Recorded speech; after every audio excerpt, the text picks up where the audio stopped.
POCSO കേസിൽ അറസ്റ്റിലായ KCA coach മനുവിനെതിരെ സ്വമേധയാ കേസെടുത്ത് മനുഷ്യാവകാശ കമ്മീഷൻ വിശദീകരണം ആവശ്യപ്പെട്ട് KCAക്ക് നോട്ടീസ് അയച്ചു. ഇത്തരമൊരു സംഭവം ഉണ്ടാകാനിടയായ സാഹചര്യം KCA വ്യക്തമാക്കണമെന്നും കമ്മീഷൻ അറിയിച്ചു.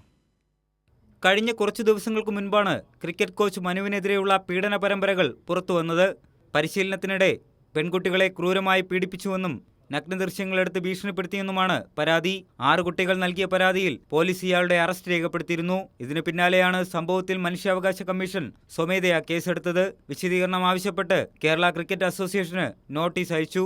ഇത്തരമൊരു സംഭവം ഉണ്ടാകാനിടയായ സാഹചര്യം KCA വ്യക്തമാക്കണമെന്നും കമ്മീഷൻ അറിയിച്ചിട്ടുണ്ട്. സംഭവത്തിൽ കഴിഞ്ഞ ദിവസം ബാലാവകാശ കമ്മീഷനും സ്വമേധയാ കേസെടുത്തിരുന്നു. 10 ദിവസത്തിനകം വിശദീകരണം നൽകാനും KCAക്ക് നിർദ്ദേശം നൽകി. അതേസമയം മനുവിനെതിരെ മുമ്പും പീഡന പരാതി ലഭിച്ചിരുന്നുവെന്നും കോടതി വെറുതെ വിട്ട സാഹചര്യത്തിലാണ് തുടരാൻ അനുവദിച്ചതെന്നുമായിരുന്നു KCAയുടെയും തിരുവനന്തപുരം ക്രിക്കറ്റ് അസോസിയേഷന്റെയും വിശദീകരണം. ശേഷം വനിതാ പ്രാതിനിധ്യം ഉറപ്പാക്കിയാണ് പെൺകുട്ടികൾക്ക് പരിശീലനം നൽകിയതെന്നും അസോസിയേഷൻ സെക്രട്ടറി പറഞ്ഞു. എന്നാൽ പരാതി ഉയർന്നിട്ടും പിങ്ക് ടൂർണമെന്റിൽ ഇയാളെ KCA ഉൾപ്പെടുത്തി.